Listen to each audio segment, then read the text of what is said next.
નમસ્કાર અમારા દિલથી વાલા દર્શક મિત્રો, સ્વાગત છે આપ સૌનું આપણી આ યુટ્યુબ ચેનલ ભાવેશ મકવાણા ન્યૂઝમાં। તો મિત્રો, આજની તારીખ 12/1/2026 વાર સોમવાર।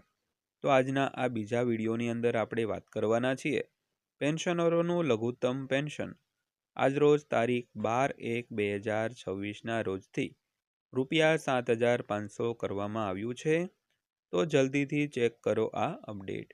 તો મિત્રો, શા અપડેટ છે, કઈ રીતની અપડેટ છે, કયા પેન્શનરોનું પેન્શન વધવાનું છે, જેની આજના વિડીયોમાં આપણે વિગતવાર ચર્ચા કરવાના છીએ। એટલે આજનો આ વિડીયો ખાસ કરીને અંત સુધી જોઈ લેજો। અને હજી સુધી આપણી આ ચેનલ સબસ્ક્રાઇબ ન કરી હોય તો આવી જ અપડેટો મેળવવા માટે આપણી આ યુટ્યુબ ચેનલ પણ સબસ્ક્રાઇબ કરી લેજો મિત્રો। તો શરૂ કરીએ આજનો આ વિડીયો।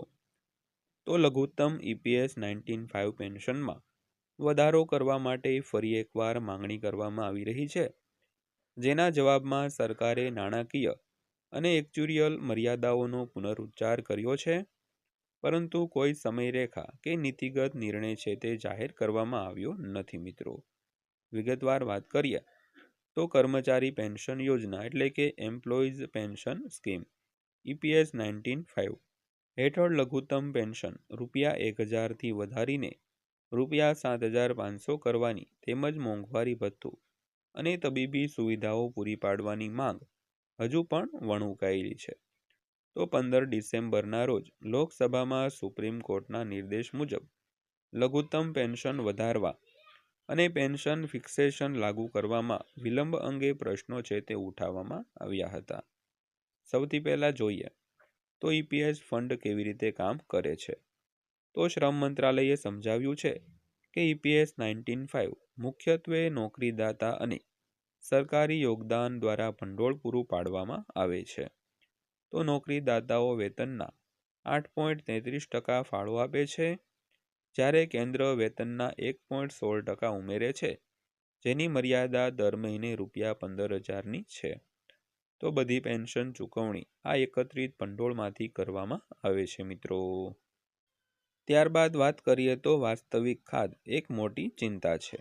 તો સરકારે કહ્યું કે પેન્શન ફંડની દર વર્ષે સમીક્ષા કરવામાં આવે છે અને છેલ્લા મૂલ્યાંકન મુજબ તે એક્ચ્યુરિયલ ખાદ્ય ચલાવી રહ્યું છે। આ ખાધને કારણે લઘુત્તમ પેન્શનમાં તીવ્ર વધારો કરવો અથવા તો તેને જીવન નિર્વાહના ખર્ચ સાથે જોડવાનું મુશ્કેલ બને છે। તો કેન્દ્રએ એમ પણ કહ્યું કે તે પહેલેથી જ ₹1,000 લઘુત્તમ પેન્શન જાળવવા માટે વધારાની બજેટરી સહાય પૂરી પાડે છે મિત્રો। ત્યારબાદ વાત કરીએ તો EPS પેન્શનરો શું માંગે છે। તો આ દરમિયાન EPS 19/5 પેન્શનરો મોંઘવારી ભથ્થું એટલે કે DA, કુટુંબ પેન્શન અને મફત તબીબી સુવિધાઓ સાથે ઓછામાં ઓછા ₹7,500 માસિક પેન્શનની માંગ કરી રહ્યા છે। તો સંસદમાં શેર કરાયેલા આંકડા અનુસાર ભારતભરમાં લગભગ 78 લાખ પેન્શનરો વૃદ્ધાવસ્થામાં આર્થિક રીતે સંઘર્ષ કરી રહ્યા છે અને ઘણા વર્ષોથી શાંતિપૂર્ણ આ રીતે માંગણી છે તે ઉઠાવી રહ્યા છે મિત્રો। ત્યારબાદ જોઈએ તો વર્તમાન પેન્શન રકમ સમજાવી। તો હાલમાં EPS 19/5 હેઠળ લઘુત્તમ પેન્શન દર મહિને ₹1,000 છે। તો આ રકમ 2014માં નક્કી કરવામાં આવી હતી અને સરકારે કોઈ પણ પેન્શનર આ રકમથી ઓછી રકમ ન મેળવે તે સુનિશ્ચિત કરવા માટે દલીલ કરી હતી મિત્રો। ત્યારથી આ રકમમાં કોઈ સુધારો કરવામાં આવ્યો નથી। તો ભલે જીવન નિર્વાહનો ખર્ચ ઝડપથી વધ્યો હોય, સરકારી પેન્શનથી વિપરીત EPS પેન્શન ફુગાવા અથવા DA સાથે જોડાયેલા નથી। આ ઉપરાંત એક ઉચ્ચ અધિકાર પ્રાપ્ત દેખરેખ સમિતિએ EPS પેન્શનમાં DA ઉમેરવાની શક્યતાઓનો અભ્યાસ કર્યો હતો અને સમિતિએ તારણ કાઢ્યું હતું કે EPS પેન્શનને ફુગાવા સાથે જોડવું અથવા તો DA પૂરું પાડવું ભંડોળના વર્તમાન માળખા હેઠળ નાણાકીય રીતે શક્ય નથી મિત્રો। ત્યારબાદ જોઈએ તો હજુ સુધી કોઈ સ્પષ્ટ સમયરેખા નથી। તો સરકારે તેને નાણાકીય સ્થિતિ સમજાવી અને કોર્ટના પાલન અંગે અપડેટ્સ શેર કર્યા છે, પરંતુ તેણે લઘુત્તમ પેન્શન વધારવા અથવા તો DA અને તબીબી લાભો વધારવા માટે કોઈ સમયમર્યાદા છે તે જારી કરી નથી।